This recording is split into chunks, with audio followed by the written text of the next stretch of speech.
Next બનાવટ number 6 સૌથી most IMP question આપેલો છે આ નંબર 6 ગ્રેબિયલ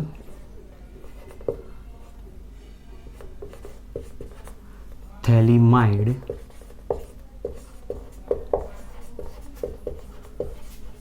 સંશ્લેષણ દ્વારા બરાબર આ એક ક્વેશ્ચન મોસ્ટ આઈએમપી છે એક્ઝામની રીતે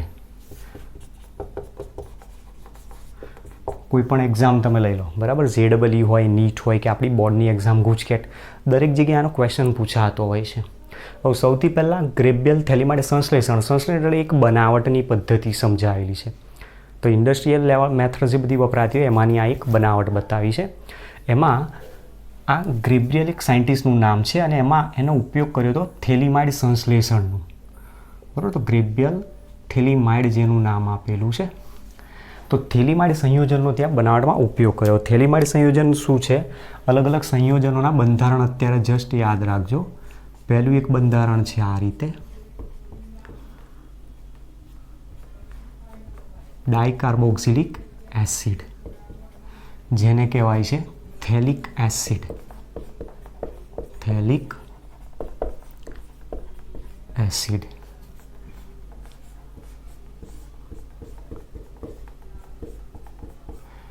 જેમાં અહીંયા 2 NH2 જોડાયેલા હોય તેને કહેવાય થેલેમાઇડ CONH2 બંને જગ્યાએ બને છે એટલે કહેવાય એને થેલેમાઇડ અને એમાંથી જ્યારે એમોનિયાનો અણુ દૂર થઈ છે અહીંયાથી એમોનિયાનો અણુ દૂર થઈ જાય તો બાકી રહી ગયો NH અને NH કહેવાય છે થેલિમાઇડ તો થેલિમાઇડ સંયોજનનો આમાં ઉપયોગ કરવાનો છે અને એમાંથી બનાવવાનો છે એમાઇન તો સૌથી પહેલો આ ક્વેશ્ચન જે આપ્યો છે એની મેઇન સિદ્ધાંત શું છે એ સમજીએ એનો ઉપયોગ શું છે તો ગ્રેબિયલ થેલિમાઇડ સંશ્લેષણ માત્ર ને માત્ર પ્રાથમિક એલિફેટિક એમાઇનની બનાવટ માટે જ યુઝ કરી શકાય છે એરોમેટિક એમાઇનની બનાવટ માટે વાપરી શકાતા નથી એલિફેટિક પણ હોઈ શકે છે એર આલ્કાઇલ એમાઇન સંયોજનની બનાવટ માટે પણ એનો ઉપયોગ કરી શકાય છે તો સૌથી પહેલો જે મેજર આનો મેઇન પોઈન્ટ છે આ પદ્ધતિ દ્વારા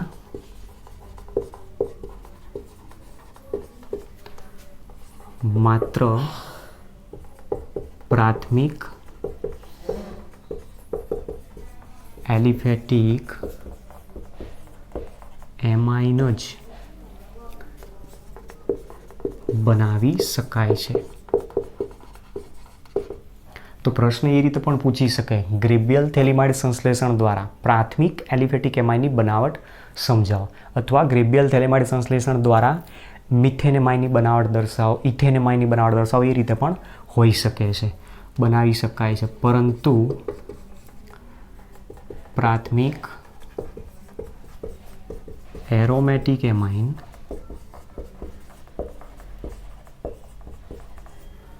બનાવી શકાતા નથી કેમ નથી બનાવી શકાતા એનું રીઝન સમજીએ એના પહેલાં એની મિકેનિઝમ સમજવાનો પ્રયત્ન કરીએ તો પ્રક્રિયામાં સૌથી પહેલાં ઉપયોગ કરવાનો છે થેલિમાઇડ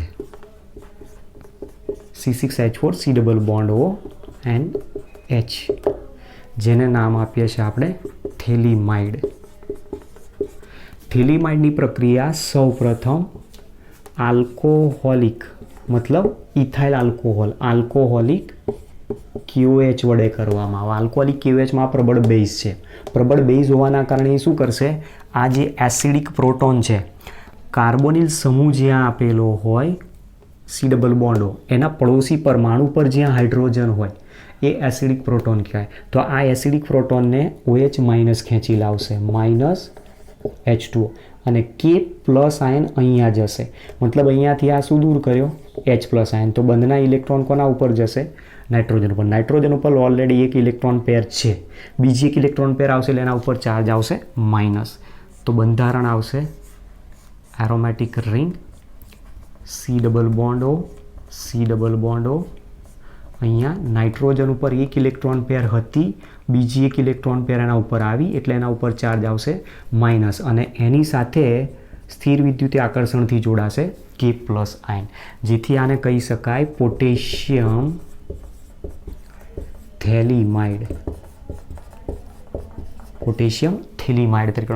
આ થેલિમાઇડ સંયોજન હતું તો આને પોટેશિયમ આયન જોડાયું એટલે પોટેશિયમ થેલિમાઇડ બન્યો. ત્યાર પછી પોટેશિયમ થેલિમાઇડની પ્રક્રિયા આલ્કાઇલ હેલાઇડ સાથે કરવામાં. હવે આ વસ્તુ ધ્યાન રાખવાનું, આલ્કાઇલ હેલાઇડ પણ અહીંયા પર્ટિક્યુલર કયા પ્રકારનો પ્રાથમિક જ હોવો જોઈએ, સેકન્ડરી ટર્સરી હોવો જોઈએ નહીં. કારણ રીઝન શું છે, પ્રાથમિક એલિફેટિક એમાઇન જ આ પદ્ધતિથી બનાવી શકાય છે. સેકન્ડરી ટર્સરી જો તમે યુઝ કરવાનો પ્રયત્ન કરશો તો ત્યાં વિલોપન પ્રક્રિયા થઈ જાય, અને વિલોપન પ્રક્રિયા થાય તો એ ત્યાં એમાઇન બનવા દેતો નથી. તો હવે ઘટના શું બનશે સમજો. એમાં આલ્કાઇલ હેલાઇડ જે આપ્યો છે, આલ્કાઇલ હેલાઇડ ચેપ્ટર નંબર 10 આપણે ભણી ગયા એ મુજબ હેલો આલ્કેન છે તો આ સબસ્ટ્રેટ તરીકે વર્તે. આની અંદર રહેલો નાઇટ્રોજન જે નેગેટિવ ચાર્જ ધરાવે છે, તો આટલો જે ભાગ છે બરાબર, અહીંયા આને બોક્સ બનાવું છું, જુઓ આટલો જે ભાગ છે આ એક ન્યુક્લિયોફાઇલ તરીકે વર્તે. તો મતલબ SN પ્રકારની પ્રક્રિયા આવે, SN1 SN2 કયા પ્રકારની પ્રક્રિયા છે એને સમજો. જુઓ આ આલ્કાઇલ હેલાઇડ આપ્યો છે આપણે પ્રાથમિક, જો 3 ડિગ્રી હોય તો SN1 પ્રક્રિયા આપે અને 1 ડિગ્રી હોય તો SN2 પ્રક્રિયા આપે. મતલબ અહીંયા જે પ્રક્રિયા આપશે એ કયા પ્રકારની છે, SN2 રિએક્શન બતાવે છે. હવે એ SN2 રિએક્શનમાં અહીંયાથી આ હેલોજન X- તરીકે છૂટો પડશે, આ પોટેશિયમ આયન તરીકે છૂટો પડે -KX, અને આ આલ્કાઇલ સમૂહ નાઇટ્રોજન સાથે ઇલેક્ટ્રોન પેર પોતે ગુમાયા બાદ, કારણ કે આ માઇનસ ચાર્જ છે આના ઉપર પ્લસ ચાર્જ, અને આ શું કરશે, નાઇટ્રોજન પોતાનું ઇલેક્ટ્રોન યુગ્માને દાન કરશે અને એની સાથે બંધ બનાવશે. તો મધ્યસ્થી સંયોજન આવશે aromatic ring C double bond O C double bond O, અહીંયા છે નાઇટ્રોજન અને એની સાથે જોડાઈ ગયો આલ્કાઇલ સમૂહ. નાઇટ્રોજને પોતાનું ઇલેક્ટ્રોન યુગ્મ જે વધારાનું હતું એ દાન કર્યું. તો નાઇટ્રોજન ઉપર આલ્કાઇલ સમૂહ જોડાયો એટલે આ N આલ્કાઇલ કહી શકાય, N આલ્કાઇલ થેલિમાઇડ. હવે તમે જુઓ પ્રાથમિક એમાઇન બનાવો છે, પ્રાથમિક એમાઇન બનાવવા માટે નાઇટ્રોજન ઉપર આલ્કાઇલ સમૂહ તો આવી ગયો. એ આલ્કાઇલ સમૂહ તરીકે CH3 લેશો તો અહીંયા CH3 જોડાશે, CH3 CH2 લેશો તો અહીંયા CH3 CH2 જોડાશે. હવે ત્યાર પછી આની પ્રક્રિયા હાઇડ્રોલિસિસ કરવામાં, એસિડિક અથવા બેઝિક માધ્યમમાં. ધારો કે અહીંયા હું બેઝિક માધ્યમમાં એનું જળ વિભાજન કરું, જળ વિભાજન કરીશ એટલે અહીંયાથી બોન્ડ બ્રેક થઈ જશે. જીઓ બોન્ડ અહીંયાથી બ્રેક થશે, આ બંધના ઇલેક્ટ્રોન નાઇટ્રોજન લઈ જશે, આ બંધના ઇલેક્ટ્રોન પણ નાઇટ્રોજન લઈ જશે. તો અહીંયાથી H પ્લસ અને NaO- સોડિયમ હાઇપો આયન અને H પ્લસ આયન છૂટા પડે. તો 2 નાઇટ્રોજન ઉપર ઇલેક્ટ્રોન પેર આવી એટલે 2 H પ્લસ આયન જોડાશે, તો મતલબ જરૂર પડશે અહીંયા ટોટલ 2. આ કાર્બન પ્લસ ચાર્જ, આ કાર્બન પ્લસ ચાર્જ, એના ઉપર જોડાશે 2 NaO-, અને એમાંથી સૌથી પહેલું આપણું જે સંયોજન બનાવશે RNH2 બનાવશે, અને બાકી જે ભાગ રહી ગયો એ બાકીનો ભાગ છૂટો પડશે, આ રીતે આવશે એરોમેટિક રિંગ CO. કાર્બન ઉપરથી ઇલેક્ટ્રોન પેર ગઈ એટલે એના ઉપર પ્લસ ચાર્જ આવશે, આ કાર્બન ઉપરથી ઇલેક્ટ્રોન પેર ગઈ એના ઉપર પ્લસ ચાર્જ, તો એની સાથે જોડાશે NaO-, તો ONA આ રીતનો છૂટો પડ્યો. તો આ જે નિપજ મળી એ આપણી પ્રાથમિક એમાઇન સંયોજન છે, જેમાંથી અહીંયા જે સંયોજન આપ્યું છે એ થેલિક એસિડ છે. કોઈ પણ કાર્બોક્સિલિક એસિડ વાપરેલો હોય એનો હાઇડ્રોજન જ્યારે તમે દૂર કરી નાખો તો એ RC=- બનાવે તો એને એટ પ્રત્યે લાગે તો કાર્બોક્સિલેટ આયન કહેવાય. તો થેલિક એસિડ હતો, થેલિક એસિડમાંથી અહીંયા સોડિયમ દૂર કરી દો, બંને સોડિયમ આયન અહીંયાથી તમે દૂર કરી નાખો તો C=- આવશે, તો એ થેલેટ આયન કહેવાય. એની સાથે જોડાયો સોડિયમ એટલે સંયોજનનું નામ કહેવાય સોડિયમ થેલેટ. અથવા આનું તમે એસિડિક જળ વિભાજન કરો H2O વડે, એસિડિક જળ વિભાજન કરશો તો આમાંથી 2 H પ્લસ આયન અહીંયા જશે અને 2 OH- કાર્બન ઉપર આવશે, તો મતલબ 2 મોલ પ્રક્રિયક વપરાશે H2O, અને એમાંથી બાય પ્રોડક્ટ જે છૂટી પડશે COOH COOH અને નિપજ તરીકે આપશે RNH2. તો જે સંયોજન હતું એ થેલિક એસિડ બનાવશે. તો આ રીતની આખી એની મિકેનિઝમ આપણને સમજાવેલી છે. તો આ જે બતાવી એ શું કહી શકાય, એની મિકેનિઝમ છે, અને મિકેનિઝમ ઉપરથી તમારે એનો સિદ્ધાંત લખવાનો. સિદ્ધાંત કઈ રીતે આવે છે સમજો, ગોખવાનું નહીં આમાં કશું પણ.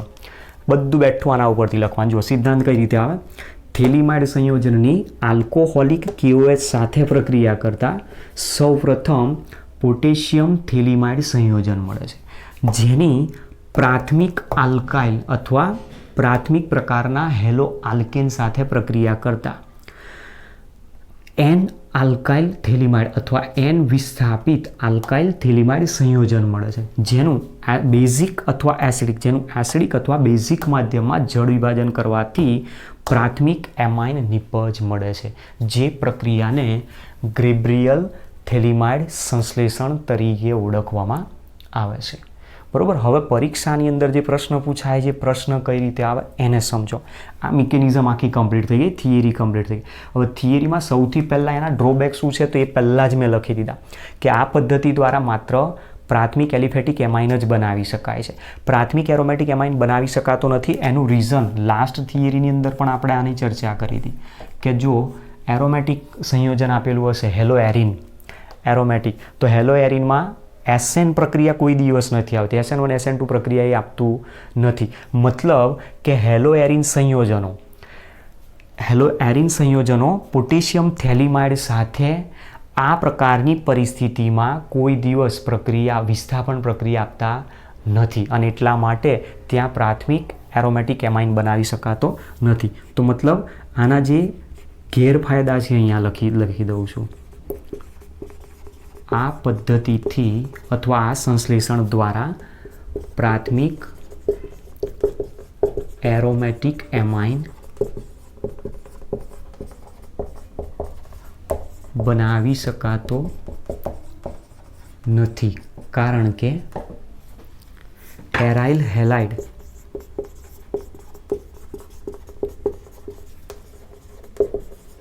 પોટેશિયમ થેલિમાઇડ, જે આપણે અહીંયા ન્યુક્લિયોફાઇલ બતાવ્યો છે, પોટેશિયમ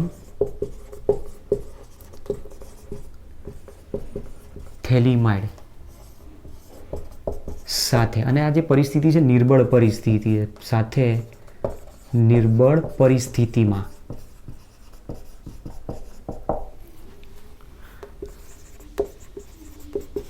વિસ્થાપન પ્રક્રિયા આપતો નથી, અને એટલા માટે બનાવી શકાતો નથી. સાથે સાથે તમે જુઓ એક આપણી પાસે આ સંયોજન પણ છે CH3 NH2 તૃતીયક બ્યુટાઇલ એમાઇન છે. બરોબર. મતલબ અહીંયા ધારી લો કે હું શું વાપરું, હેલોજન. અહીંયા તમે આલ્કાઇલ સમૂહ તૃતીયક બ્યુટાઇલ સમૂહ મૂકી દો. તૃતીયક બ્યુટાઇલ સમૂહ જો અહીંયા વાપરશો અને એના દ્વારા જો પ્રક્રિયા બનાવીને તમે તૃતીયક બ્યુટાઇલ એમાઇન પ્રાથમિક બનાવવાનો પ્રયત્ન કરશો તો એ પણ નહીં બને, કારણ કે ત્યાં શું થાય છે, એનું વિલોપન થાય, અને વિલોપન થશે તો આલ્કીન નિપજ આપે છે. એટલા માટે બનાવી શકાતો નથી. ચલો હવે જે ક્વેશ્ચન છે આપણે ક્વેશ્ચન ઉપર જઈએ. ક્વેશ્ચન શું છે એને સમજો અહીંયા, અને આ જ મિકેનિઝમની અંદર જ ચેન્જ કરીને પ્રશ્નનો જવાબ લખીશું. તો પ્રશ્ન આપણો ક્વેશ્ચન આ રીતે પૂછે છે, ગ્રેબ્રિયલ થેલિમાઇડ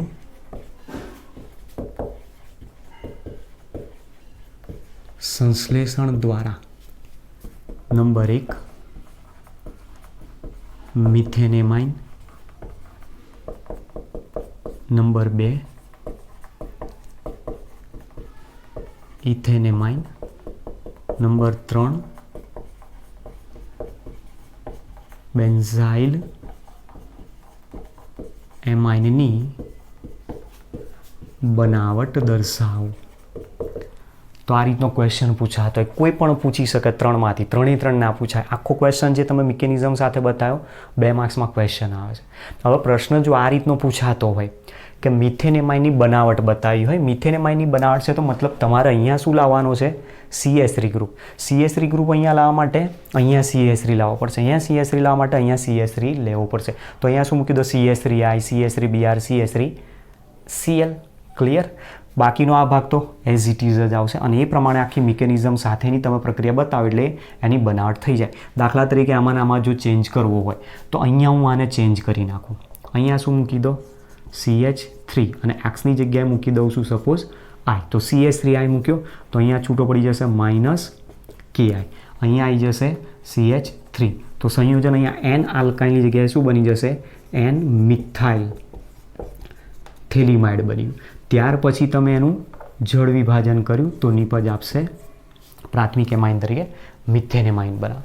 તો આ રીતની પ્રક્રિયામાં તમે આલ્કાઇલ સમૂહને ચેન્જ કરીને નિપજ સરળતાથી બનાવી શકો છો. બેન્ઝાઇલ એમાઇનની બનાવટ કીધી હોય તો બેન્ઝાઇલ એમાઇન તરીકે તમે પ્રાથમિક બેન્ઝાઇલ હેલાઇડ તરીકે આનો યુઝ કરો. બરાબર, તો આટલો ભાગ અહીંયા આવી જશે એટલે બેન્ઝાઇલ એમાઇન નિપજ બનાવી શકે છે. તો એક્ઝામની રીતે જોવા જાઓ તો સૌથી મોસ્ટ ટાઈમ્પી ક્વેશ્ચન બનાવટની અંદરથી આ પહેલો ક્વેશ્ચન આપ્યો છે.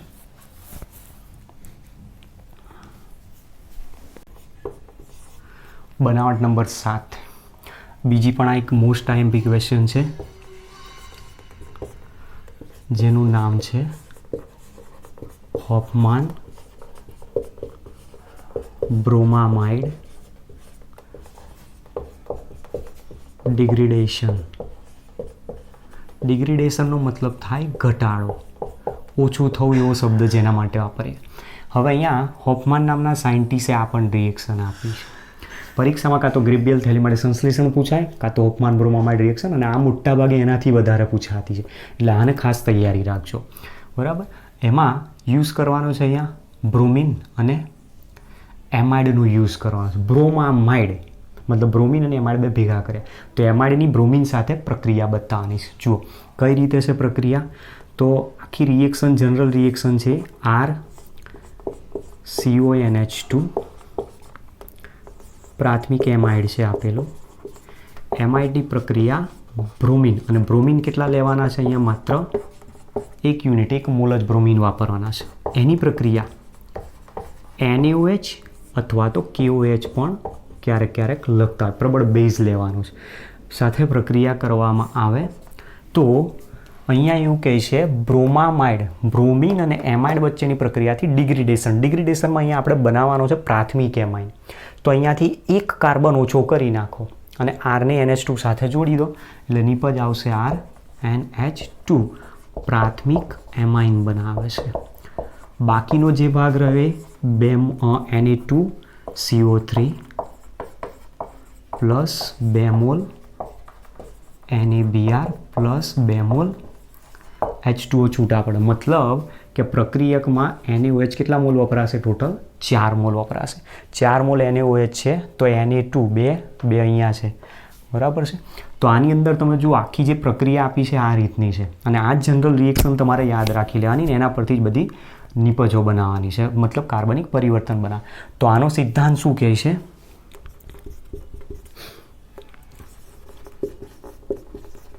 એમાઇડ સંયોજનની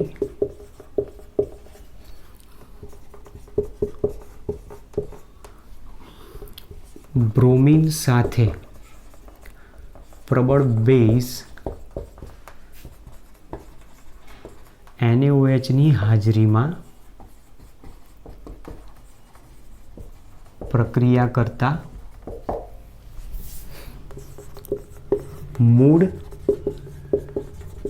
એમાઇડ કરતા એક ઓછા કાર્બન ધરાવતો પ્રાથમિક એમાઇન બને છે, જેને હોફમાન પ્રક્રિયા અથવા હોફમાન, ક્યારેક ક્યારેક હોફમેન પણ શબ્દ લગે, હોફમાન બ્રોમામાઇડ વિઘટન. ડિગ્રેડેશન એટલે એને કહેવાય વિઘટન પ્રક્રિયા કહે છે. તો આખી રિએક્શનની સિદ્ધાંત આના ઉપર સમાયેલો છે. તો કોઈ પણ તમને એમાઇડ સંયોજન અહીંયા આપેલું હોય એ એમાઇડ સંયોજનમાંથી CO ને ખાલી હટાવી દો. CO ને તમે જેવો અહીંયાથી હટાવી દેશો એટલે બાકી રહી ગયું એની નિપજ દર્શાવે છે. ક્લિયર? ચલો એના એક્ઝામ્પલ સમજીએ. જુઓ ઉદાહરણ નંબર 1. હવે આમાં ધ્યાન રાખવાનું, અહીંયા સેકન્ડરી એમાઇડ કે ટર્સરી એમાઇડ લેવાનો નથી, પણ હા એમાઇડ તરીકે અહીંયા પર્ટિક્યુલર આપણને એમાઇન પ્રાથમિક બને છે એવું જ કહી દીધું છે. એલિફેટિક એરોમેટિક એવું કશું કીધું નથી, મતલબ બંને તમે યુઝ કરી શકો છો. મતલબ કે અહીંયા એમાઇન સંયોજન જે છે, એમાઇડ સંયોજન, એ અહીંયા આર પણ હોઈ શકે છે અથવા AR પણ પોસિબલ છે અને એના દ્વારા નિપજ તરીકે એલિફેટિક અથવા એરોમેટિક એમાઇન બનાવી શકાય. ચલો ઉદાહરણથી સમજીએ. જુઓ, સૌથી પહેલું ઉદાહરણ છે CH3CONH2, જેમાં CH3CONH2 જે બતાવ્યો છે એનું નામ છે એસિટેમાઇડ. એસિટેમાઇડની પ્રક્રિયા Br2 + 4 NaOH gives. હવે સીધી તમારે બાકીની પ્રોડક્ટ સાથે નિપજને યાદ રાખવાનું. નિપજ તો અહીંયાથી જ મળી જશે. CO અહીંયાથી હટાવી દો તો CH3NH2 નિપજ આપશે.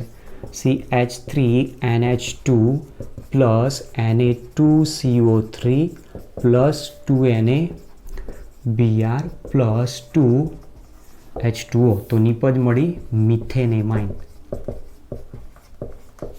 ચલો ઉદાહરણ નંબર 2,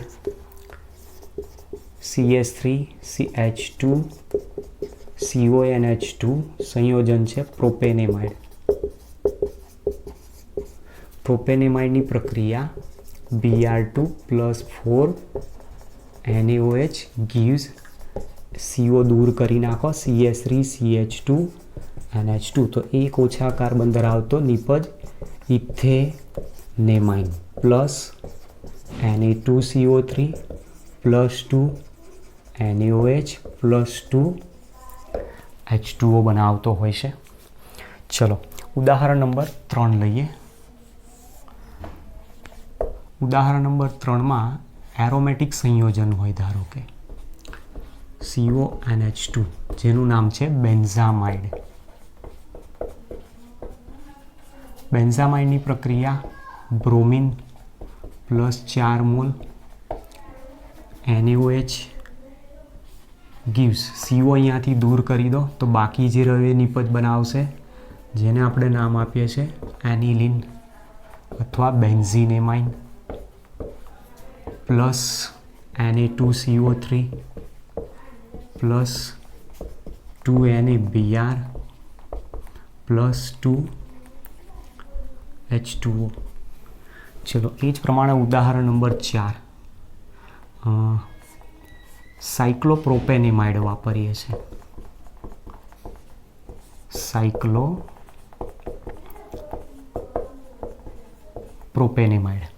સાયક્લોપ્રોપેનેમાઇડની પ્રક્રિયા હોફમેન રિએક્શન લેવામાં Br2 + 4 NaOH gives, તો નિપજ આપશે સાયક્લોપ્રોપેનેમાઇન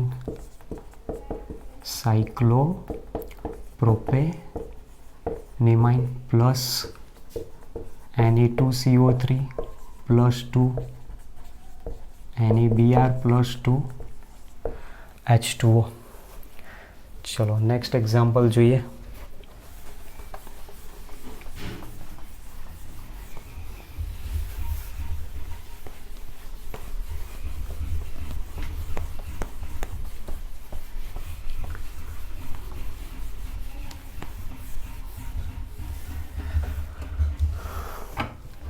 ચલો ઉદાહરણ નંબર 5. પાંચમું જે ઉદાહરણ છે એમાં અહીંયા સંયોજન ધારો કે લઉં છું સાયક્લોપેન્ટેનેમાઇડ CONH2. સાયક્લોપેન્ટેન. અહીંયા સંયોજનમાં નામમાં શું ભૂલ કરી હવે ધ્યાન રાખજો.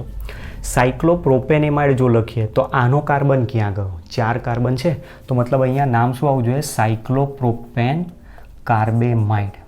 મેં આગળ એક થિયરીમાં પણ તમને કહ્યું હતું CONH2 CO CNCOOH ચક્રીય રચના સાથે જોડાયેલો, તો કાર્બ શબ્દ આગળ એડ થાય, તો અહીંયા આવશે સાયક્લોપેન્ટેન, આટલો ભાગ હાઇડ્રોકાર્બન, બાકીનો carbamide. Cyclopentane carbamide plus Br2 + 4 NaOH gives cyclopentanamine. નિપજ આપે છે સાયક્લોપેન્ટેનેમાઇન. અને બાકીનો ભાગ Na2CO3 + 2 NaBr + H2O તરીકે છૂટો પડે. બરાબર. હવે જુઓ એકચ્યુઅલી આમાં રિએક્શન કઈ રીતે થાય છે એની મિકેનિઝમ તમને સમજાવું. મિકેનિઝમ લગભગ આમ તો પૂછાતી તો નથી, પણ મિકેનિઝમમાં શું છે સમજો. આપણી પાસે જે સંયોજન છે એમાઇડ છે, RCO NH2. એની સૌથી પહેલાં પ્રક્રિયા કોની સાથે થાય છે? Br2 સાથે. તો એક Br અહીંયાથી HBr તરીકે છૂટો પડશે અને એક બાકી રહે અહીંયા જોડાશે આની સાથે, તો RCO NHBr બને. સૌથી પહેલાં આ રીતનું સંયોજન બને. ત્યાર પછી એની બેઝ વડે પ્રક્રિયા થાય. બેઝ શું કરશે? આ એસિડિક પ્રોટોન છે એને ખેંચી લાવશે, તો માઇનસ H2O. OH માઇનસ અહીંયાથી H પ્લસને ખેંચી લાવીને H2O બનાવશે. તો શું થશે? ત્યાં હાઇડ્રોજન ઇલેક્ટ્રોન આને દાન કરી દેશે. જેવો એ ઇલેક્ટ્રોન એને દાન કરશે એટલે RCO નાઇટ્રોજન ઉપર એક પેર હતી, એક પેર વધારાની, એટલે એના ઉપર ચાર્જ શું આવ્યો? માઇનસ, અને અહીંયા બની છૂટો પડે જોડાયેલો છે Br. હવે આવો એક એનાયન બનાવે છે. હવે એ એનાયનમાં બ્રોમિન તો પ્રબળ living group, strong living group છે, ઝડપથી દૂર થઈ જશે. તો ઇલેક્ટ્રોન પેર લઈને ત્યાંથી દૂર થઈ જશે. ઇલેક્ટ્રોન પેર લઈને Br જેવો દૂર થાય, Br માઇનસ તરીકે, એટલે RCO N નાઇટ્રોજન ઉપરની લોન પેર એમની એમ છે તો એના ઉપર ચાર્જ આવ્યો માઇનસ. હવે જ્યારે આવું આપેલું હોય, તમે ભણી ગયા, કાર્બન ઉપર સિંગલ ઇલેક્ટ્રોન હોય તેને મુક્ત મૂલક કહેવાય. કાર્બન ઉપર 2 ઇલેક્ટ્રોન પેર બતાવેલી હોય એક પેર, તો એને તમે એનાયન તરીકે બતાવો છો, તો કાર્બ એનાયન તરીકે બતાવે. અને જો કાર્બન ઉપર 2 લોન પેર બતાવેલી હોય, નેગેટિવ ચાર્જ હોય, તેને કાર્બિન કહેવાય. એ જ વસ્તુ આને અહીંયા નાઇટ્રીન તરીકે ઓળખવામાં આવે. હવે નાઇટ્રીનમાં અહીંયા શું થશે? હવે એ સમજવા જેવું છે કે જે નાઇટ્રીન બન્યો છે એની અંદર પ્રક્રિયામાં જે નાઇટ્રોજન આપણે અહીંયાથી દર્શાવવાનો પ્રયત્ન કર્યો છે, બરાબર. તો આની અંદર તમે જુઓ, હાઇડ્રોજન તો અહીંયાથી દૂર થયો. નાઇટ્રીન હવે શું કરશે? અહીંયાથી ટોટોમેરિઝમ બતાવશે. મતલબ અહીંયા એક પ્રકારે પ્રક્રિયા એવી થશે, નાઇટ્રોજન પોતાનું ઇલેક્ટ્રોન યુગ્મ અહીંયા ટ્રાન્સફર કરશે. નાઇટ્રોજન પોતાનું ઇલેક્ટ્રોન યુગ્મ ત્યાં ટ્રાન્સફર કરશે. આ આલ્કાઇલ સમૂહ અહીંયાથી ઇલેક્ટ્રોન પેર લઈને નાઇટ્રોજન ઉપર જોડાશે, સ્થાનાંતર થશે આ રીતનું. તો કાર્બન અને નાઇટ્રોજન, તો કાર્બન ટુ નાઇટ્રોજન માઇગ્રેશન થાય છે એવું કહી શકાય છે. કાર્બન ટુ નાઇટ્રોજન માઇગ્રેશન કહી શકાય. કાર્બન ટુ નાઇટ્રોજન માઇગ્રેશન મતલબ આલ્કાઇલ સમૂહ કાર્બન ઉપરથી નાઇટ્રોજન ઉપર જાય. તો બાકી શું રહ્યો? ઓક્સિજન છે, ડબલ બોન્ડ કાર્બન, અહીંયાથી એને લોન પેર આવી એટલે બનાવશે ડબલ બોન્ડ, અને એના ઉપર આવી ગયો આલ્કાઇલ સમૂહ. તો આ જે સંયોજન બન્યું એને કહેવાય છે એન આલ્કાઇલ આઇસોસાયનેટ. ક્રિયાશીલ સમૂહ જે બતાવ્યો છે NCO, CNO નથી, બરાબર, ધ્યાન રાખજો. NCO એટલે એને કહેવાય આઇસોસાયનેટ. CNO હોય તો સાયનેટ કહેવાય, અને અહીંયા NCO છે એટલે આઇસોસાયનેટ કહેવાય. હવે જે આઇસોસાયનેટ સંયોજન બન્યું, RC double bond RN double bond C double bond O, N alkyl isocyanate. હવે આ જે આઇસોસાયનેટ બન્યું એનું આગળ શું થશે? H2O વડે જળ વિભાજન થાય. જળ વિભાજન થાય તો અહીંયા ઘટના શું બને છે એ પણ સમજો. અહીંયા જે ડબલ બોન્ડ આપ્યો એમાંથી ઓક્સિજન ઉપર વિદ્યુત ઋણતા વધારે હોવાથી ઇલેક્ટ્રોન પેર ટ્રાન્સફર થશે. H2Oના 2 આયન છૂટા પડશે, H plus OH minus. Oxygen ઉપર ચાર્જ આવશે માઇનસ, કાર્બન ઉપર ચાર્જ આવશે પ્લસ. તો OH માઇનસ આની સાથે જોડાશે અને H પ્લસ આની સાથે જોડાય એટલે સંયોજન બનાવશે RNH. કાર્બન ઉપર અહીંયા OH આવી ગયો, અહીંયા છે ડબલ બોન્ડ, અને અહીંયા છે બીજું એક OH. હવે એક જ કાર્બન ઉપર કોઈ દિવસ 2 OH સ્થાયી ના રહે, તો હવે ત્યાંથી શું કરશે? ટોટોમેરિઝમ કરશે. હવે ટોટોમેરિઝમ કઈ રીતે? આ પાઈ ઇલેક્ટ્રોન અહીંયા આવશે, આ ઇલેક્ટ્રોન પેર અહીંયા જશે. ઓલરેડી એક પેર તો એની પાસે છે જ નાઇટ્રોજન ઉપર, બરાબર. એટલે નાઇટ્રોજન ઉપર અહીંયા એક પેર તો ઓલરેડી આપણે દર્શાવી છે, પણ પાઈ ઇલેક્ટ્રોન અહીંયા આવશે. તો આના ઉપર જો પાઈ ઇલેક્ટ્રોન આવે તો આના ઉપર ચાર્જ માઇનસ આવશે. એ માઇનસ ચાર્જ ઉપર માઇનસ ચાર્જ ધરાવતા નાઇટ્રોજન ઉપર આ જે હાઇડ્રોજન છે એ માઇગ્રેટ થઈને H પ્લસ તરીકે જોડાય, કારણ કે ઇલેક્ટ્રોન પેર અહીંયા આવી ગઈ તો આ H પ્લસ તરીકે છૂટો પડશે. તો આ H પ્લસ આયન આવશે. આ અહીંયાથી પાઈ ઇલેક્ટ્રોન ટ્રાન્સફર થશે અને એના દ્વારા સંયોજન આ રીતે બનાવશે R N H. અહીંયા આવી ગયો સિંગલ બોન્ડ, હાઇડ્રોજન અહીંયા પાઈ ઇલેક્ટ્રોન ટ્રાન્સફર થયા, હાઇડ્રોજન અહીંયા આવી ગયો, અહીંયા ડબલ બોન્ડ બનાવશે કાર્બન ઉપર, C ડબલ બોન્ડ O, અહીંયા આવી ગયો OH. અને ત્યાર પછી આનું વિઘટન થશે અને વિઘટન થશે એટલે અહીંયાથી CO2 છૂટો પડી જાય, બરાબર. અને એ CO2 NaOH સાથે પ્રક્રિયા કરીને Na2CO3 બનાવતો હોય છે. બ્રોમિન તમે જુઓ અહીંયા કોઈ જગ્યાએ બીજો નથી વાપર્યો, 1 મોલ બ્રોમિન દ્વારા જ પ્રક્રિયા બધે થઈ, એટલા માટે અહીંયા 1 મોલ જ વપરાય છે. તો CO2 દૂર થઈ જશે, CO2 દૂર થયા બાદ જે નિપજ મળી એ RNH2 પ્રાથમિક એમાઇન તરીકે નિપજ દર્શાવતી હોય છે. તો તમે જોઈ શકો છો આ રીતની આખી એક મિકેનિઝમ આપી છે. મિકેનિઝમ સમજાવવા પાછળનું તાત્પર્ય ખાલી એક જ છે કે શા માટે આમાં તમે એક જ બ્રોમિન વાપરેલો છે. સાથે સાથે તમારી પાસે એ 2 નામ નવા, એક નાઇટ્રીન, બરાબર. આગળ એક ચેપ્ટર છે આપણું ઓર્ગેનિકનું, એમાં ત્યાં કાર્બિનનો ઉલ્લેખ આવે છે, અહીંયા નાઇટ્રીનનો ઉલ્લેખ છે. મિકેનિઝમમાં નાઇટ્રીન બનાવે છે હોફમેન બ્રોમામાઇડ ડિગ્રેડેશન રિએક્શન. પછી બીજું એક અહીંયા સંયોજન બનાવે એન આલ્કાઇલ આઇસોસાયનાઇડ, અને એન આલ્કાઇલ આઇસોસાયનાઇડમાં અહીંયા એક પ્રક્રિયા જે જોવા મળી એ પ્રક્રિયાને કહેવાય છે ચલરૂપકતા, જેને ટોટોમેરિઝમ કહેવાય છે. આ જે સ્ટેપ છે ટોટોમેરિઝમ બતાવે છે, જેને અહીંયા ગુજરાતીમાં લખી દઈએ છે ચલરૂપકતા.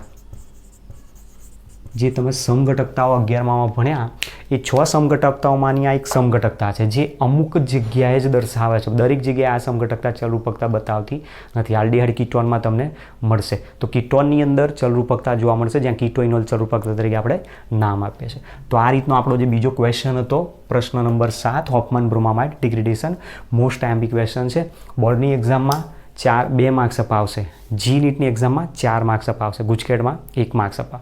હવે તમારે ધ્યાન એ રાખવાનું કે ચલો ગુજકેટમાં તો MCQ છે, કોઈ પ્રશ્નનો પ્રોબ્લેમ નથી, ત્યાં આ કન્ડિશન તમને આપેલી હશે, બ્રોમિન અને NaOH આપેલા હશે. હવે ત્યાં કઈ રીતે લખેલું હશે તો એ પણ તમને સમજાવી દઉં કે સપોઝ માની લો કે સંયોજન છે CH3CO NH2 તમને આપ્યો છે અને એની પ્રક્રિયા તમને બતાવી, તો ત્યાં કન્ડિશન આ રીતે લખેલી હશે, Br2 હશે, NaOH અથવા KOH આપેલો હશે, બસ બીજું કશું આપેલું નહીં. તો તમારે સમજી જવાનું કે બ્રોમિન અને એમાઇડ આપેલો છે, મતલબ બ્રોમામાઇડ ડિગ્રેડેશન હોફમેન રિએક્શન આપેલી છે.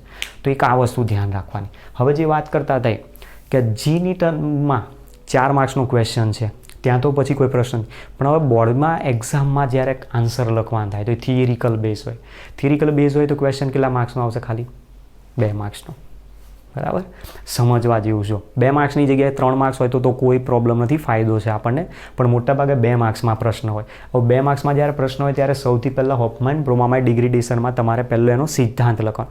સિદ્ધાંત એટલે જનરલ રિએક્શન આપણે જે લખી, જનરલ રિએક્શનમાં આપણે જનરલ રિએક્શન પહેલાં લખી દો, RCONH2 plus Br2 plus 4NaOH gives RNH2 plus 2NaBr plus 2 plus Na2CO3 plus 2H2, અને પછી નીચે સેન્ટેન્સ એના ઉપરથી જ બનાવી દો. એમાઇડ સંયોજનની બ્રોમિન અને NaOH અથવા KOH સાથે પ્રક્રિયા કરતા મૂળ એમાઇડ કરતાં 1 ઓછા કાર્બન ધરાવતો પ્રાથમિક એમાઇન બનાવી શકાય છે, જે પ્રક્રિયાને હોફમેન બ્રોમામાઇડ વિઘટન પ્રક્રિયા તરીકે ઓળખવામાં આવે છે. આનો 1 માર્ક્સ છે. પછી બાકી રહ્યા હવે માર્ક્સ ક્યાંથી આવે તે તમારે ઉદાહરણ આપવું પડે. ઉદાહરણ હું તો કહું છું ઓછામાં ઓછા 2 આપો જ, વધુ આપવાની કોઈ જરૂર નથી, પણ ઓછામાં ઓછા 2. ઓછામાં ઓછા 2 ઉદાહરણમાં એક એલિફેટિક એમાઇડનો ઉપયોગ કરો CH3CONH2 અને બીજો એરોમેટિક એમાઇડનો ઉપયોગ કરો બેન્ઝીન ઉપર CONH2, મતલબ બેન્ઝામાઇડનો યુઝ કરો. બસ 2 ક્વેશ્ચન પતી ગયો, એના 2 માર્ક્સ તમારે. બાકી તમારે આટલા બધા 5 આખા મેં રિએક્શન બતાવ્યા કેમ?